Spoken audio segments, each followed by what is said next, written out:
Hello বন্ধুরা, welcome back to our channel once again. তোমরা হয়তো মনে করছো আমি এতদিন কোথায় ছিলাম, কোথায় গায়েব হয়ে গেছিলাম। তোমাদেরকে জানিয়ে রাখি, একটু পারিবারিক অসুবিধার জন্যে রেগুলার বেসিসে আমি ব্লগিংয়ে আসতে পারিনি। জয় বাবা ভোলেনাথ। এক সেকেন্ড। অ্যাকচুয়ালি বাবার খুব শরীর খারাপ ছিল আমার। গত 4 মাস ধরে, 4 মাসের বেশি, 4 মাস ধরে প্রচণ্ড অসুবিধার মধ্যে দিয়ে অনেক ফাইটিংয়ের পরে বাবাকে আপাতত একটু সুস্থ করতে পেরেছি। সেই জন্যে সেরকমভাবে রেগুলার বেসিসে ব্লগিংয়ে আসতে পারিনি। তোমরা আশীর্বাদ করো, তোমরা প্রার্থনা করো যেন উনি আরও ভালো হয়ে ওঠে খুব তাড়াতাড়ি। অ্যাট লাস্ট আবার তোমাদের সবার সাথে গল্প করতে চলে এসেছি। এখন আমি বেরিয়েছি বাড়ি থেকে, এখন বিকেল 3:30 বাজে। আজকে বিশেষ কোনো উদ্দেশ্যে বা কোথাও যাওয়া নিয়ে আমি এই ব্লগটা বানাচ্ছি না। কি হয়েছিল না, এই 4 মাস ধরে আমি ব্লগ করিনি। আর আমার অ্যাকশান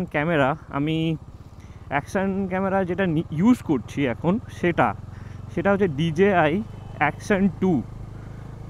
তো তোমাদেরকে বলে রাখি, এই Action 2 ক্যামেরাটা আমি প্রায় 1 বছর হতে চলছে, আর 1 মাস ওয়ারেন্টি আছে, তার মানে 11 মাস হয়ে গেছে অলরেডি। আর এটা আমি ইউজ করেছি বেশ কিছু ব্লগিংয়ে, টানা 6 মাস তো প্রথমে ইউজ করেছিলাম, যত ব্লগ করেছিলাম সেইটাতে। গাড়িতেও ইউজ করেছিলাম ড্যাশ ক্যাম হিসাবে, ভালোই সার্ভিস দিচ্ছিলো। বাট এই যে 4 মাস আমি বাড়িতে বসেছিলাম না, সেই সময়টা কি হয়েছিল, ক্যামেরাটা আনইউজডভাবে আমার বক্সে পড়েছিল। তো লাস্ট উইক যখন আমি ক্যামেরাটা বের করে জাস্ট চেক করছিলাম ঠিকঠাক আছে কি না, তখন গিয়ে বুঝতে পারি যে এর যে পাওয়ার মডিউলটা আছে সেই মডিউলটা কাজ করছে না। অর্থাৎ যখন মেন ক্যামেরার সাথে পাওয়ার মডিউলটা কানেক্ট করছি, সেটা মেন ক্যামেরাকে চার্জ করছিল না। বলে রাখি তোমাদের, কলকাতাতে DJI-এর কোনো সার্ভিস সেন্টার নেই। একটা টিকিট রেস করেছিলাম ওদের ওয়েবসাইটে চ্যাটবটের সাথে কথা বলে, তো সেখান থেকে ওরা আমাকে সমস্ত ডিটেলস প্রোভাইড করে দেয়। তো ডিটেলস প্রোভাইড করার পর আমি ওখান থেকে যে সার্ভিস সেন্টারের ডিটেলসটা পাই, আমার যে সিরিয়াল নাম্বার অনুযায়ী আমার যে প্রোডাক্টটা আমি পেয়েছিলাম সেইটার সার্ভিস সেন্টার লোকেশন দেখালো, ডিলার্সের লোকেশন দেখালো নয়ডাতে। তো আমাকে বলা হলো নয়ডাতে, প্রথমে ওদের সাথে হোয়াটসঅ্যাপে আমি চ্যাট করলাম, চ্যাট ইনিশিয়েট করলাম, একটা টিকিট রেস করলাম, আমার এই ইস্যুটা দিয়ে সমস্ত ডিটেলস শেয়ার করলাম ওদেরকে। ওরা তখন আমাকে বললো যে ডিভাইসটার সাথে সমস্ত অ্যাক্সেসরিজ দিয়ে আমাদেরকে কুরিয়ার করো, আমরা দেখে স্টেপ নেব। তো আমি সঙ্গে সঙ্গে দেরি না করে ওটাকে, আমার পুরনো যে ডিভাইসটা ছিল, যেটা আমি অ্যাকচুয়ালি কিনেছিলাম, পারচেস করেছিলাম, সেটা আমি ওদেরকে কুরিয়ার করে দিই। এবং সত্যি কথা বলতে DJI-এর যে সার্ভিস নেটওয়ার্ক এত ভালো, এত আফটার সেল সার্ভিস ভালো না, এই জন্যেই বড় বড় কোম্পানিগুলোকে বিলিভ করা উচিত। যদিও বা আমার প্রোডাক্টটা ডিফেক্ট হয়েছে, 1 বছর হতে না হতে খারাপ হয়েছে, সেটা পরের কথা। বাট DJI একটা এত বড় কোম্পানি, এদের আফটার সেল সার্ভিস মারাত্মক ভালো। আমাকে 2 দিনে ওরা নতুন প্রোডাক্ট ওরা পার্সেল করে আমাকে কুরিয়ার করে আমার অ্যাড্রেসে, বাড়ির অ্যাড্রেসে পৌঁছে দেয়। এই ভিডিওতে আজকে যেটা আমি বলবো, যেটা তোমাদেরকে দেখাতে চলেছি, সেটা হচ্ছে DJI Action 2 ক্যামেরার কিছু ভালো দিক, কিছু খারাপ দিক। আর এই মুহূর্তে যে ক্যামেরাতে আমি রেকর্ড করছি আমার এই ব্লগটা, সেটা যে নতুন ক্যামেরাটা আমি পেয়েছি সেটারই টেস্টিং আমি এখন করছি। তো আমি সমস্ত কিছু দেখে নেব আর তোমাদের সাথে শেয়ার করব DJI Action 2 ক্যামেরার কিছু ভালো দিক, কিছু খারাপ দিক। তো কাইন্ডলি ভিডিওটা পুরোটা দেখো, আর দেখার পর অবশ্যই যদি ভালো লেগে থাকে অবশ্যই লাইক, শেয়ার আর সাবস্ক্রাইব করতে ভুলবেন না, কারণ তোমাদের সাপোর্টটাই একমাত্র আমাদের পাওনা। কেমন? তো চলো, দেখা হচ্ছে। তো বন্ধুরা, তোমরা যারা ভাবছো মোটো ব্লগিং স্টার্ট করবে আর তোমরা কনফিউজ হয়ে যাচ্ছ কীভাবে করবে, কেমনভাবে করবে, আমার মতে তোমরা জাস্ট স্টার্ট করে দাও। এখন তো অনেকে মোবাইল ফোন দিয়েও মোটো ব্লগিং শুরু করে দিয়েছে, তাই না? তো যে কোনোভাবে স্টার্ট করো, তোমরা পারবে। আর যেটা আমার বলার বিষয় এখানে, মোটো ব্লগিং করার জন্যে মেইন যে কম্পোনেন্টগুলো হয় তার মধ্যে ক্যামেরা কিন্তু একটা সবথেকে গুরুত্বপূর্ণ ভূমিকা পালন করে। প্রথমেই যারা শুরু করবে তাদের মাথায় সবসময় থাকে আমাকে খুব হাই এন্ড ডিভাইস দিয়ে রেকর্ড করতে হবে, নাহলে আমার ভিউজ আসবে না বা রিচ বাড়বে না। তো দ্যাট ইজ পার্সিয়ালি ট্রু, কিন্তু এটা মাথায় রাখতে হবে তোমাকে, তুমি যে এখানে শুরু করছো, জাস্ট শুরু মানে স্টার্ট করছো, সেই সময় তোমাকে কোনো হাইফাই ডিভাইস কিনতে লাগবে না। তোমার যদি বাজেট থাকে obviously you can go for GoPro and all, but তোমার যদি বাজেট কম থাকে আর তুমি জাস্ট একদম স্ক্র্যাচ থেকে স্টার্ট করতে চাইছো, তাহলে আমি বলবো তোমরা মোটামুটি যে কোনো রকমভাবে স্টার্ট করো, সেটা যাই হোক না কেন, একটা মোবাইল ফোন হোক বা কম দামি বা লো রেঞ্জের কোনো একটা ক্যামেরা হোক। আলোচনার বিষয় এটাই যে তোমরা যখন বাজেটে কম্প্রোমাইজ করবে, তোমাকে মাথায় রাখতে হবে কিছু ফিচার্স বা কোয়ালিটিতে কিন্তু কম্প্রোমাইজ হবে অ্যাজ ওয়েল। তো আমার সাথে যেটা হয়েছিল, আমিও যখন স্টার্ট করেছিলাম তখন আমি ক্যাশনে CN50 দিয়ে স্টার্ট করেছিলাম। দুর্ভাগ্যবশত সেই ক্যামেরাটা আমার ব্রেকডাউন হয়ে যায় পুরুলিয়া ট্রিপে। আমার ক্যাশনের যে রিভিউ ভিডিওটা ছিল সেটা আমার চ্যানেলে আছে, আমি আই বাটনে দিয়ে দিচ্ছি, তোমরা কাইন্ডলি চেক করে নেবেন, ওখানে সমস্ত ডিটেলস শেয়ার করে রেখেছি। তোমরা ওটা ইনিশিয়াল স্টেজে তোমরা ওই ক্যামেরাটা ইউজ করতে পারো, দারুণ ক্যাপাবিলিটি, ব্যাটারি ব্যাকআপও খুব মারাত্মক ছিল। কিন্তু হ্যাঁ, যেটা আমি বললাম, যখনই বাজেটে কম্প্রোমাইজ হবে তোমাদের কোয়ালিটিতেও কিন্তু কম্প্রোমাইজ হবে, কিছু কিছু জায়গায় তোমাদের মনে হবে এটা একটু খামতি আছে। তো আলটিমেটলি আমি যেটা করলাম, ক্যাশন CN50 পরে আমি বেশ কিছুদিন মোবাইল দিয়ে আমি ব্লগ করেছিলাম, not moto vlog but vlog করেছিলাম। আর তারপরে যখন আমি দেখলাম DJI Action 2 এর দাম অনেকটা ড্রপ করেছে, তো আমি দেরি না করে ওটা পারচেস করে নিয়েছিলাম বেশ কিছু রিভিউ দেখে।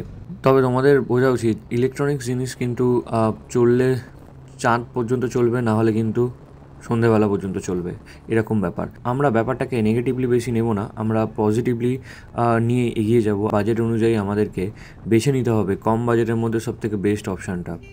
আর সেই জায়গায় দাঁড়িয়ে DJI কিন্তু একটা অনেক রিনাউন্ড একটা ব্র্যান্ড বলতে পারো।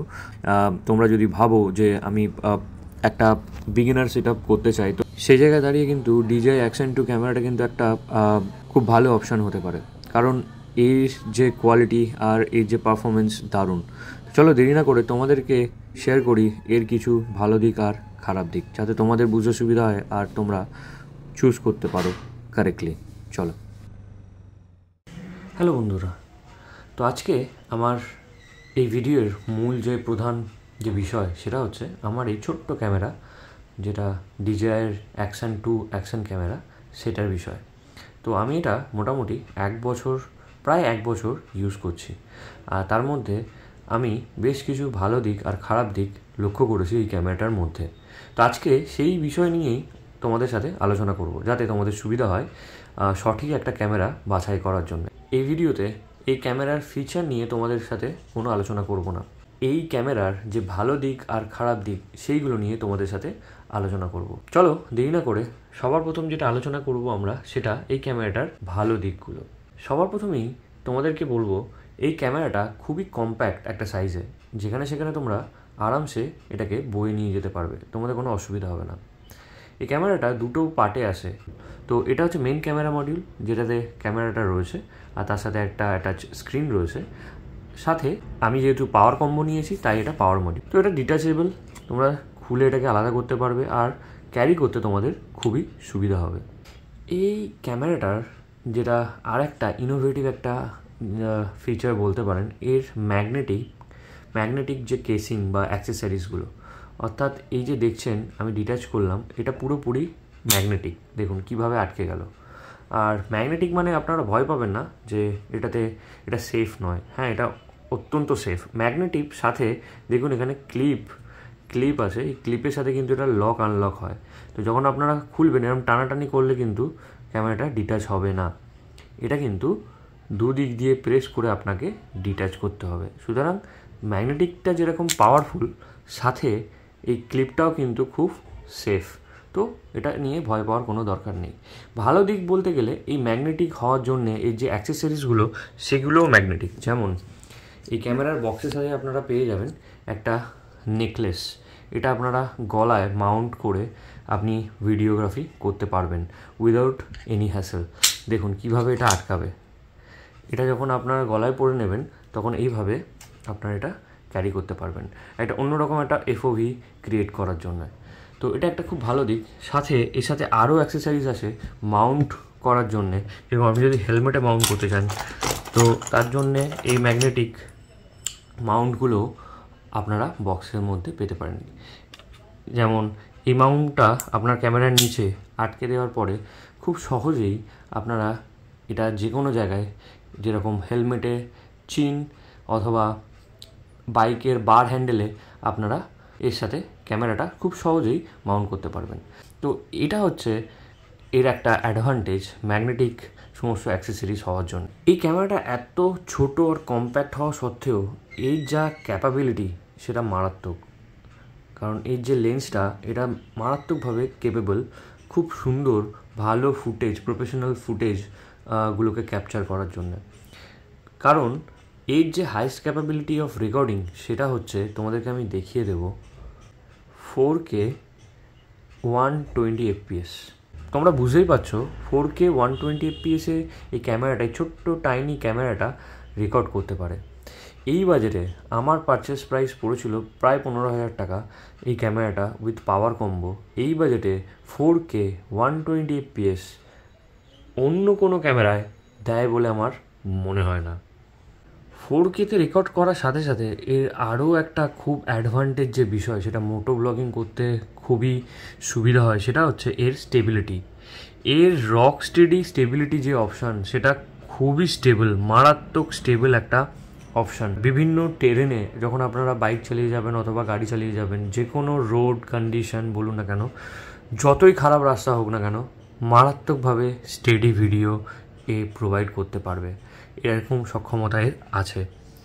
এছাড়া ফিল্ড অফ ভিউ সেটা আপনারা বিভিন্ন রকমভাবে সেট করতে পারবেন, যেরকম আলট্রা ওয়াইড, ওয়াইড আর স্ট্যান্ডার্ড, এরকম এফওভিতেও আপনারা সেট করতে পারবেন। আলট্রা ওয়াইডে যদি আপনি রাখেন, এর আলট্রা ওয়াইড 155 ডিগ্রি পর্যন্ত রেকর্ড করতে পারে। তো বন্ধুরা, নেক্সট যে ভালো দিকটা আমি জানাবো সেইটা এই ক্যামেরাটার ওয়াটারপ্রুফ বিষয় নিয়ে। তো বেসিক্যালি এই ক্যামেরাটা দুটো পার্টে বিভক্ত, একটা হচ্ছে পাওয়ার মডিউল আর একটা হচ্ছে মেন ক্যামেরা। এই মেন ক্যামেরা থেকে যদি পাওয়ার মডিউলটা আলাদা করে দিই, তাহলে এই মেন ক্যামেরা মডিউলটা না পুরোটাই ওয়াটারপ্রুফ, অর্থাৎ যে কোনো জলের মধ্যে, আমি সমুদ্রের নোনা জল বাদে বলছি, বেশ কিছুক্ষণ আন্ডার ওয়াটার শ্যুট করতে পারবে। তো এটা এর একটা খুব ভালো দিক যে ওয়াটারপ্রুফ। বাট মেক শিওর এই পাওয়ার মডিউল সমেত তোমরা জলে না নেমে যাও, কারণ এটা কিন্তু ওয়াটারপ্রুফ না, শুধু কেবলমাত্র মেন ক্যামেরা ইউনিটটাই ওয়াটারপ্রুফ। সবথেকে বেস্ট পার্ট যেটা, এর যে ইন্টারফেস, অর্থাৎ এর যে ভিতরে যে সফটওয়্যারটা আছে, এটা ইউজার ফ্রেন্ডলি, মানে খুব একটা কমপ্লিকেশন কিছু না। যেরকম এটা সেটিং বাটন, এটা লক স্ক্রিন, এটা গ্যালারি, এটা মেমোরি কার্ড, হ্যাঁ। তো এর যে ইউজার ইন্টারফেসটা না, সেটা খুবই ভালো, খুব সহজেই সাধারণ মানুষে এটা ইউজ করতে পারবে, কোনো কমপ্লিকেশনের কোনো ব্যাপার নেই। তো এটা খুবই ভালো একটা দিক। তো চলো এবার জেনে নিই কিছু খারাপ দিক বা ডিসঅ্যাডভান্টেজ। প্রথমেই আমি বলবো, এই ক্যামেরাটা আমি 11 মাস ধরে ইউজ করছি। তো এই 11 মাসে আমার যে সবার প্রধান যে ইস্যুটা আমি অবজার্ভ করেছি, সেটা হচ্ছে এর পাওয়ার মডিউলটাকে নিয়ে। আমি হঠাৎ করে অবজার্ভ করলাম এই পাওয়ার মডিউলটা না মেন ইউনিটটাকে চার্জ করতে পারছে না। তো এটা একটা খুবই অ্যালার্টিং জিনিস। তো আমি সঙ্গে সঙ্গে রিচ আউট করলাম ডিজিআই টিমকে। আর এদের ডিজিআই যেহেতু একটা খুব বড় রিনাউন্ড কোম্পানি, তো এরা এত রেসপন্সিভ, এত প্রম্পট রেসপন্সিভ, মানে রেসপন্স দিয়েছে আমাকে, আমি খুবই ধন্য তার জন্যে। বাট হ্যাঁ, এটার একটা কনস আমি বলতে পারি, কারণ 1 বছর হতে না হতে জিনিসটা আমি খারাপ পেয়েছি। যদিও ডিজাইয়ের যে সার্ভিস, আফটার সেল সার্ভিস, এটা অনেক ভালো, তারা খুব প্রম্পট রেসপন্স করে আমাকে সলিউশন দিয়েছেন। পুরোপুরি একটা নতুন প্যাকেজড একটা ডিজে অ্যাকশন 2 ক্যামেরা আমাকে পাঠিয়ে দিয়েছে 2 দিনের মধ্যেই। তো এটা একটা ভালো দিক। আর সাথে খারাপ দিকটা হলো, আমি 1 বছর না ইউজ করতে করতেই এটা আমার খারাপ হয়ে গেছিলো। তো ইলেকট্রনিক্স জিনিস কিছু বলা যায় না, মেবি আমার ইউনিটটাতে কোনো ফল্ট ছিল, তার জন্য হয়তো আমি এটা ফেস করেছি। হয়তো তোমরা যারা ইউজ করছো কমেন্ট সেকশানে জানাও তোমরা যদি এরকম ধরনের কোনো ইস্যু অবজার্ভ করে থাকো। এছাড়া তোমাদের সার্ভিস নিয়ে যদি কোনো কোয়েরিজ থাকে, অবশ্যই কমেন্ট সেকশানে জানাবে, আমি তোমাদের হেল্প করার জন্য থাকবো। কীভাবে কী করতে হবে সমস্ত গাইড করে দেবো। পারলে আমি একটা পরবর্তীকালে এই রিপ্লেসমেন্ট প্রসেস নিয়ে বা কাস্টমার কেয়ারের সাথে কিভাবে তোমরা টিকিট রেজ করতে হবে, কিভাবে রিচ আউট করবে তাদের সাথে, কিভাবে কি করতে হবে, সেই সমস্ত ডিটেল ভিডিও পেতে গেলে কমেন্ট করে জানাবে। আমি অবশ্যই চেষ্টা করবো একটা অন্য একটা ভিডিও, সেপারেট ভিডিও নিয়ে আসবো, যেখানে আমি শুধু ওইগুলো নিয়েই আলোচনা করব। তো মোটামুটি এটা ছিল প্রথম একটা ইস্যু আমার এই 1 বছর ইউজের পর এই ক্যামেরাটা থেকে আমি পেয়েছিলাম। দ্বিতীয় যেটা হচ্ছে সেটা আমি অবজার্ভ করেছি, এটার ওভারহিটিং ইস্যু। অর্থাৎ এই যে ক্যামেরাটা দেখছো, বেশ কিছু মোডস আছে বা রেজুলেশন আছে, যেখানে খুব রেস্ট্রিক্টেড টাইমের জন্য তুমি একটানা রেকর্ড করতে পারবে। এখানে তোমরা দেখতে পাচ্ছ রেজুলেশন যদি 1080 হয়, আর যখন আমি FPS 60 করছি তখন অ্যাপ্রক্স 14 মিনিটের এটা রান টাইম, তুমি রেকর্ড টাইম পেতে পারো। এরপরে যখন ওভারহিট হয়ে যাবে তো অটোমেটিক্যালি তোমার ডিভাইসটা শাটডাউন হয়ে যাবে। সিমিলারলি আমি যদি বাড়াতে থাকি রেজুলেশন, সেম জিনিস তোমরা দেখতে পাবে। 4K-তেও সেম সমস্যা, অর্থাৎ 60 FPS-এর ম্যাক্সিমাম রেজুলেশনগুলোতেই তোমরা লিমিটেড টাইম রেকর্ড করতে পারবে ওভারহিটিংয়ের কারণে। চেষ্টা করবে যতটা কম ফ্রেম রেটে রেকর্ড করার। তো যারা মোটো ব্লগিং করবে তাদের জন্য এটা খুব একটা বাজে খবর যে এই ক্যামেরাটা দিয়ে তোমরা 60 FPS-এ অনেকক্ষণ ধরে রেকর্ডিং করতে পারবে না, অর্থাৎ আনলিমিটেড টাইম ধরে তোমরা রেকর্ডিং করতে পারবে না। ছোট্ট একটা ক্যামেরা ইউনিট, এর মধ্যে যে ব্যাটারিটা রয়েছে সেটাও খুব কম্প্যাক্ট, অর্থাৎ খুব ছোট মানের, তাই এর যে রেকর্ডিং টাইম সেটা খুবই কম। কোম্পানি ক্লেম করে বোথ ক্যামেরা ইউনিট আর পাওয়ার মডিউল মিলিয়ে total 160 minute recording time, but আমার মনে হয় না অতক্ষণ টাইম তোমরা রেকর্ড করতে পারবে। তার থেকে অনেক কম সময়ের মধ্যেই ব্যাটারি কিন্তু ড্রেনেজ হবে। তোমরা যদি রেজুলেশন খুব হায়ার সাইডে রাখো আর ফ্রেম রেট যদি বাড়িয়ে রেকর্ডিং করো তাহলে তো কোনো কথাই নয়, খুব তাড়াতাড়ি ব্যাটারি ড্রেন হবে। মোটামুটি হার্ডলি কতক্ষণ, আধ ঘন্টা 1 ঘন্টা ম্যাক্স তোমরা রেকর্ড করতে পারবে, তো এর থেকে বেশি নয়। তাও বলে রাখি, ডিপেন্ড করছে কোন রেজুলেশনে তোমরা রেকর্ডিং করছো। আর একটা যেটা খারাপ দিক সেটা হচ্ছে ইন্টারনাল স্টোরেজ। এর ইন্টারনাল স্টোরেজ হচ্ছে কেবলমাত্র 32 GB। এটা খুবই একটা বাজে দিক, কারণ ইনকেস তোমাদের যদি পাওয়ার মডিউলটা খারাপ হয়ে যায়, যেখানে কিনা তোমরা SD কার্ড লাগাতে পারো, আর এটা তুমি কানেক্ট যদি না করতে পারো, তাহলে তোমাদের খুব লিমিটেড টাইমের এই ডিভাইসটা রেকর্ডিং টাইম দেবে। এর ইন্টারনাল মাইক, বিশেষ করে এই পাওয়ার মডিউল কম্বোটা যদি ইন্টারনাল মাইক হিসাবে তুমি জানতে চাও, এতে একটাই কেবলমাত্র ইন্টারনাল মাইক রয়েছে, সেটা হচ্ছে সামনে। এর পিছনে কিন্তু কোনো মাইক নেই, অর্থাৎ এর মাইকের কোয়ালিটি কিন্তু খুব একটা এক্সপেক্ট করবে না, কারণ একটা মাইক হওয়ার কারণে যদি ক্যামেরাটা এরকমভাবে রেকর্ডিং করা হয়, সেই রকমভাবে তুমি যদি ব্লগ করো, উল্টো দিকে স্ক্রিনের সাইডে যে বক্তা থাকবে তার ভয়েস কিন্তু খুব একটা ভালো আসবে না বললেই চলে। আর একটা কম্বো থাকে যেটা ডবল স্ক্রিনের কম্বো, সেটা যদি নাও, সেটাতে কিন্তু মাইকের রিভিউ আমি খুব ভালো দেখেছি। ওটাতে খুব মাইক নিয়ে অতটা খুব একটা সমস্যা হয় না, যেহেতু ডাবল স্ক্রিন মডিউলটাতে মাল্টিপল মাইক রয়েছে, তো সেক্ষেত্রে মাইকের কোয়ালিটিটাও দুর্দান্ত। তো বন্ধুরা, মোটামুটি এগুলোই ছিল DJI Action 2 ক্যামেরার ভালো দিক খারাপ দিক। তোমরা কমেন্ট করে বলো তোমরা কি ফিল করেছো যারা অলরেডি ওন করছো Action 2 ক্যামেরা, আর কমেন্ট সেকশানে জানাও তোমাদের মতামত, অপেক্ষায় থাকবো। আর যদি যারা কিনতে চলেছো DJI Action 2 ক্যামেরা, তাদেরকে বলবো ওভারঅল ক্যামেরা কোয়ালিটি বা ভিডিও কোয়ালিটি যদি বলতে চাও, এই বাজারের মধ্যে সেরা। এর থেকে বেশি ভালো আর কেউ দিতে পারবে না এই টাকাতে। তো এর আগে আমি অনেক অপশান দেখেছি, ইভেন আমি ক্যাশনের ক্যামেরাও ইউজ করেছিলাম, তো তার যে কোয়ালিটি ছিল, ভিডিও কোয়ালিটি ছিল, সেই তুলনা যদি কম্প্যারিজন করো এই ক্যামেরাটার সাথে, আকাশ পাতাল তফাৎ। তো তোমরা যারা বিগিনার্স, যারা শুরু করতে চলেছো আমার মতনই, তারাও এই ক্যামেরাটাকে কনসিডার করতে পারো। হ্যাঁ, সে নিশ্চয়ই যখনই তোমাদের বাজেট ক্রাঞ্চ থাকবে, এটা সবসময় মাথায় রাখবে, কিছু লিমিটেশনের মধ্যে দিয়ে যেতে হবে, তো সেইগুলো তোমাদেরকে কনসিডার করতে হবে। আর আমি অলরেডি সেই লিমিটেশনগুলো এই ভিডিওতে ডিসকাস করে দিয়েছি, আশা করি তোমাদের সুবিধা হবে। এটাই ছিল ভালো খারাপ দিকগুলো, আশা করি তোমাদের সমস্ত দিকগুলো আলোচনা করতে পেরেছি। আর এর বাইরেও যদি কিছু তোমরা অবজার্ভ করে থাকো, অবশ্যই কমেন্ট সেকশনে জানাবে, আমি অপেক্ষায় থাকবো। ভিডিওটি যদি ভালো লেগে থাকে অবশ্যই লাইক, কমেন্ট আর শেয়ার করতে ভুলবেন না। তোমাদের সাপোর্টই কিন্তু আমার একমাত্র কাম্য। তো চলো, কিপ সাপোর্টিং আর কিপ ওয়াচিং বং ভয়েজার। দেখা হচ্ছে পরের ভিডিওতে, ততক্ষণ ভালো থাকবেন, সুস্থ থাকবে, টাটা।